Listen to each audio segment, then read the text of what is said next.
Қазақстан Республикасының мемлекет және қоғам қайраткері, Қазақгаздың құрметті еңбек ардагері Ережеп Асановпен сұхбат жүргізілуде. Мен Ережеп Асанов мырзаны танығаныма 5-6 жылдың төңірегінен асып кетті. Ол кісінің 70 жасқа толуына орай мен кәсіби журналист ретінде жақсы адамдар жайында жақсы бір очерк жазудың сәті түсіп, сонда танысқанымда таңданысқа ие болған жайым бар. Өйткені мен талай кейіпкерлеріммен салыстырған кезге қарағанда, ол кісінің өзінің мамандық таңдаудағы өз мамандығын игерудегі бір ерекшелігі Ережептің өзіне тән бір қасиет екенін байқатады. Мен 1949 жылы туылғам. Осы Әулиеата өңіріне 1967 жылы келдім оқуға түсуге. Семьямызда 6 адам болды. Соның ішінде ең үлкені мен едім. Қаражат ол кезде соғыстан кейінгі кез, онша жетіспеушілік, семьяны асырау керек. Соған үлкен болғаннан кейін мен кешкі оқуға түстім. Осы Әулиеата жеріндегі Тараз техника институтына. Сол 67 жыл оқуға түскеннен кейін еңбек жолымды осы газ саласынан бастадым. Газ саласында слесарь болып жұмыс істедім. Слесарь болып істегенде ауылдан келген бала, әлі ешнәрсе білмейміз. Бізге жаңағы наставник қойып беріп, наставникті жаңағы Валентин Иванович Штурман деген тәжірибелі мәстерді қосып берді. Сол мені тәлім-тәрбиеге үйретті. Сол үйретіп жүріп, слесарлықты үйреткенде үйлерді карточка бойынша аралаймыз, плановый проверка дейді. Жоспарлы тексерістің бірінде жаңағы тәлімгерім мені қалтырып кетті, жаңағы әдейі. Не істей алады екен, жұмыс істей ала ма, істей алмай ма. Енді тәжірибесін бергеннен кейін өзі тексеру керек қой. Сонымен ол мені қалтырып кеткеннен кейін колонканы, газовый колонка дейді, газовый колонка, су жылытатын колонканы разбирать еттім де, енді жинайын десем, әлі тәжірибем аз ғой. Соның тәжірибем аз болғаннан кейін ана кісілерді су керек, жылу керек, балдарын шомылдыру керек. Уақыт не үшін, үнемдеу үшін, жаңа төменде басқа этажға түстім де, басқа колонканы өзімше разбирать етіп, қайтадан белгілеп бәрін, жинап, жағып, ол үйден қайтып келіп, сол кезде сол үйдің жаңа газовый колонкасын жағып бердім. Сонда бір қиналғаным бар. Өмірде қиынсыз болмайды ғой. Бәрін нәрсенің сатыны өту керек. Тәжірибенің жинаудың өзі де оңай емес.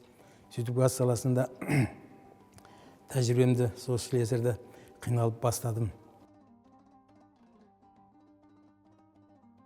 Жұмыс барысында қатты қыс болды. 1968 жыл, мен 69 жылдың қысында. Ол кезде сұйытылған газды газ көлдір дейді, емкістарға құйып, үйге жердің астыменен жібереді. Сол газ қыста жаңағы қатып, үйлер газсыз қалды жаңа жылдан алдында, 29-ы, 30-ы, 31 күн. Бірақ сол 2 күннің ішінде газ көлдерді тазалап мұздан, бірақ ары қарай не қылайық десек, турбаның астындағы, жердің астындағы турбада да мұз қатып қалған екен. Сол қатып қалған мұзды еріту үшін ол жерде жаңағы ізденпаздық жасатып, жаңағы әрі тәжірибелің оқығаным бар, институтта оқып жүргенім.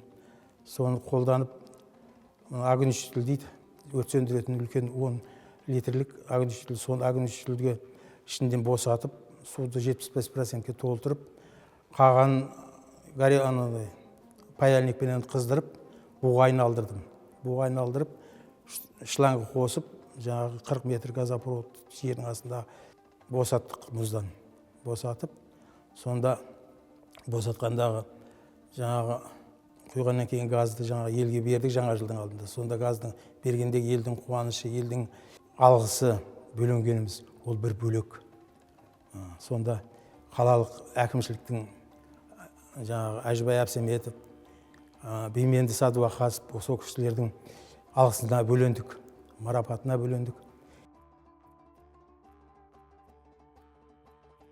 Жаңа жылдың алдында осындай халыққа сый-сияпат жасап, газды бергенімізге әр нәрсенің өзінің қиындылығы болады.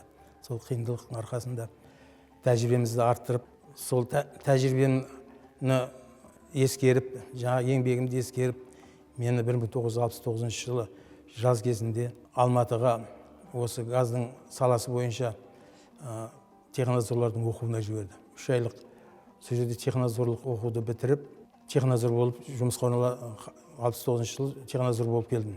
Күзде, ол кезде неден Өзбекстаннан тасиды, газопровод келеді. Сол газопроводтың құрылысы жүріп жатты. Жүріп жатқанда қалаға кіретін ГРЭС 2 деген бар. Сол ГРЭС 2-ден газопровод жүргізіп, суперфосфатный заводтың ТЭЦ-3 деген жылу станциясы бар. Сол ТЭЦ-3-ге газопровод тарттық. Газопровод тартып, оның бәрінің құрылысын күзге 69 жылы күзге мейрам, ноябрь мейрамы бар ғой, Октябрьский революцияның сол мейрамға қарсы ТЭЦ-3-ге газ бердік. Природный газ беріп, сол 1969 жылы сол жерде алғаш рет облгаздың директоры Мағамбет Өмірбаев, суперфосфатныйдың директоры, мен газды жақтық. Сол алғашқы газды жаққан инженер технадзор осы алдарыңызда отырған Ережеп Асанов. Сол кісілердің қолдауының арқасында институт ойдағыдай бітіріп, өз мамандығым бойынша жұмыс істедім. Жұмыс істегенде жаңағы 1977 жылы Жуалы ауданының райгазының бастығы болдым. Содан 1979-ға дейін Жуалы ауданын басқардым. Жуалы ауданын басқарып, одан тәжірибе бәрін үйретіп, жас мамандарды дайындап, ол жерде өз орныма біздің азаматымыз Дүрәлиев Аманжол деген кісіні тағайындап, осы қалалық газ шаруашылығына ауыстым, облыстық газ шаруашылығына. Ол жерде қалалық газ шаруашылығында 81-ге дейін істедім. Ережеп Асанұлы менен біз көп жолдас болдық. Ал енді Ережеп Асан жас кезінде осы Жуалы ауданы осы газ участок болатын. Осы газ шаруашылығы камхоздың қарамағын деді. Сол камхоздың қарамағынан тұңғыш рет бөліп дербес құрған осы Ережеп Асанұлы. Міне осы келіп сөшерде 2 жыл атқарып жұмыс деп, о кезде табиғи газ жоқ, о кезде тасымалды газ, балонмен газ таситын кез о кездерде. Сөйтіп бұл азамат ауданға белгілі танымал болып, содан бұл қызметі өрлеп облысқа кетті. Облыста ГНЭС дейтін бар, бүткіл республика Қазақстан мен Жамбыл облысы мен Қырғызстанға газ береді, тасымал газ. Соның бір төрағасы болды. Содан кейін біз араласып, кейін араласып кеттік. Одан кейін оның орнына мен келдім, Ережептің орнына бастық болып. Содан кейін біз көп жыл істедік. Мен тура осы райгазда 25 жыл отырдым. Sonra 25 жыл отырсам, 25 жыл жолдас болдым. Бәріміз бірге жүрдік.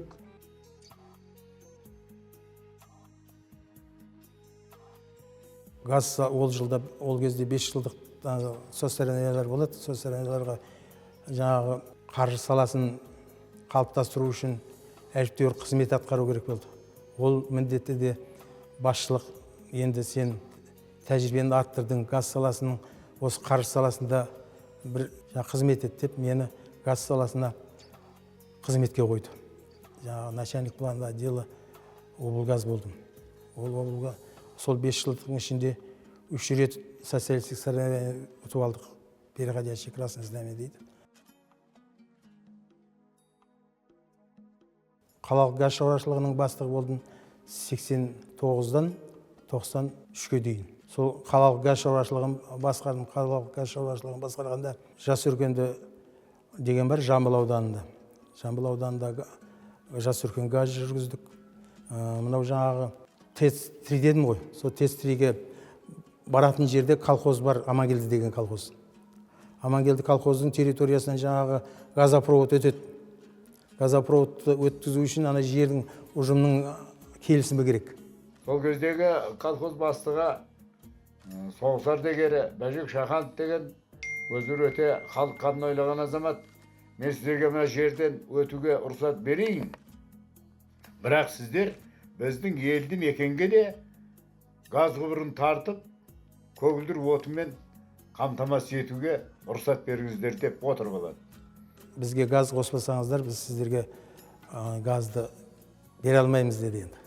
Ол кезде ондай сөз айту өте партияның кезінде өте жүректі жігіттер айталады. Сол председатель колхоз Шаханов Бәжек деген кісі сондай өзінің ықыласын білдірді.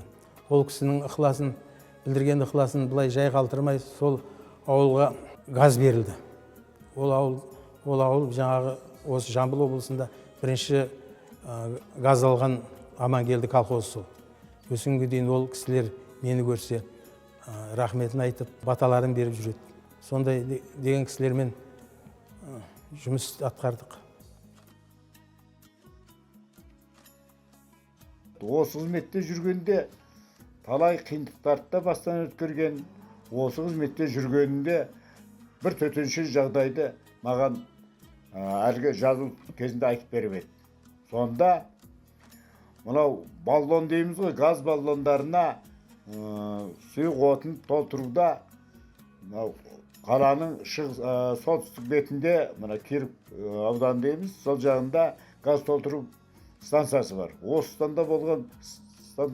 станцияда болған жарылыс кезінде бір адам оқиға орнында, екінші адам ауруханада өте ауыр күйік шалуды арқылы қаза тапқан екен. Соған сол кездің өзінде солардың отбасыларына қажетті жағдайларын жасап, анау азаматтың былайштың кезде техникалық қауіпсіздік ережелерін сақтамады деп не қылатын болса, ол адам ешқандай жәрдемақы да ала алмауы мүмкін, отбасы оның. Не болмаса басқалай қажеттіліктерді, мемлекеттік қызметтерді пайдалана алмауы да мүмкін еді. Жеңілдіктерді басқа. Жоқ, олай емес. Сол Глубокин бет, ұмытпасам фамилиясын, сол азаматтың оқиға орнында, жұмыс жағдайында қаза тапты деп жазғызып, солай келтіріп, соның отбасына барлық жағдайдың жасалуына көмектескен. Бұл адами жағынан бір қыры. Осындай жақсы қызметтерімен, осындай жақсы үлгілі ісімен көзге түскен Ережеп Асановтың жалпы қызметтегі еңбегі елеусіз емес. Ол кісі бірнеше медальдарды алған, бірнеше жағы төсбелгілердің иегері. Ең қымбаттысы ол үшін мынау жағы техникалық қауіпсіздік саласындағы алған төсбелгісі кәсіби мамандығының нағыз лайықты бағасы ретінде біледі.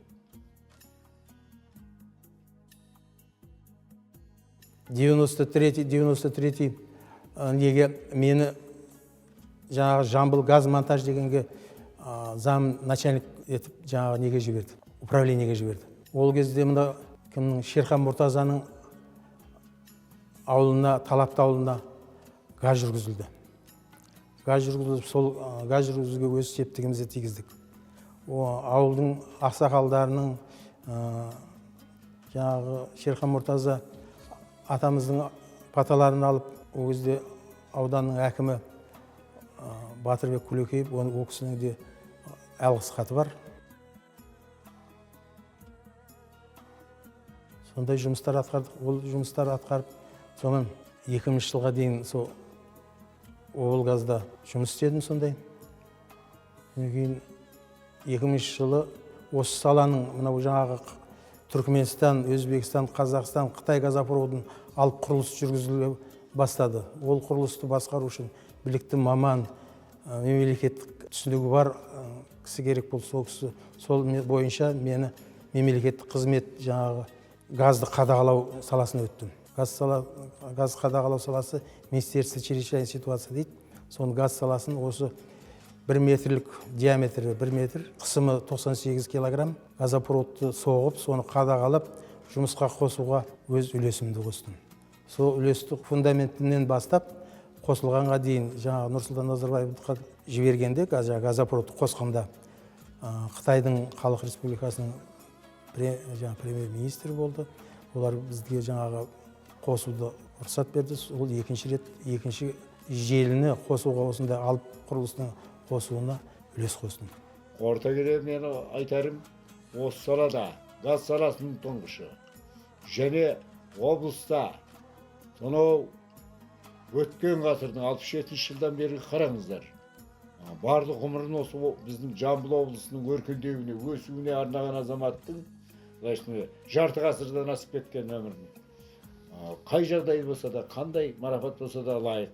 Содан енді пенсияға мені марапаттап шығарып салды. Ол марапаттап шығарып салғаннан кейін қазіргі кезде осынша жыл еңбек етіп, өзімнің тәжірибемді жастармен бөлісу үшін сол жастарды оқыту мен қазір оқытып, соларды үйретіп, еңбекке баулып, еліміздің болашағы үшін соларға қызмет етіп жүрміз. Осы жастайымнан мені тәрбиелеген, мені баулыған өз коллективіме өте ырзамын. Біздің газ саласының коллективі өте ұйымшыл, бірлігі мол, бірін-бірі түсінетін, тәжірибесін бірінен аямайтын, өте тәжірибелі мамандар жұмыс істеді. Қазіргіде болашақта осы өз тәжірибемізді, өзіміздің келесі шақтан ұрпаққа соны беру үшін өз күшімізді аямай еңбек етіп жүрміз. Ол газдың ардагерлер қоғамына, коллективіне өзім ырзашылығымды білдіремін. Осындай еңбегімен еленген, елге сыйлы, жақсы, құрметті азаматты болашақта сол азаматқа Жамбыл облысының құрметті азаматы деген атақ берсе ешқандай артық болмайды. Өйткені ол өзінің саналы ғұмырын елінен кеткен 18 жасында өзінің туып өскен өлкесінен кеткеннен кейін барлық ғұмыры, саналы ғұмыры осында өтіп келеді. Бала шағасы да осында өсіп өнген, олар да осы облыстың игілігі үшін жұмыс істеп жатыр. Ал Ереже Басанов ол барлық білім біліктілігін осы газ саласына арнап, осы облыстың көгілдір отынмен былайша кезде қазіргі заманауи технологиямен жетілуіне барлық үлесін қосқан, барлық мүмкіндігін жұмсаған, еңбегін сарп еткен адам. Қоғам өрби берсін, өсе берсін, келешек ұрпаққа сол өз тәжірибесін беруге, әрбір біздің мамандардың мүмкіншіліктері бар, соларды жастар қолдана біліп, тәрбиесін ала біліп, өздерінің де білімі сауатта жететін жігіттер, өте жоғары білімді жігіттер істейді. Бұлардың жастардың қызметіне ырзамыз. Өз саласының мамандары істейді қазір. Газ саласының өркендеуіне өз үлестерін ардагерлер аямайды.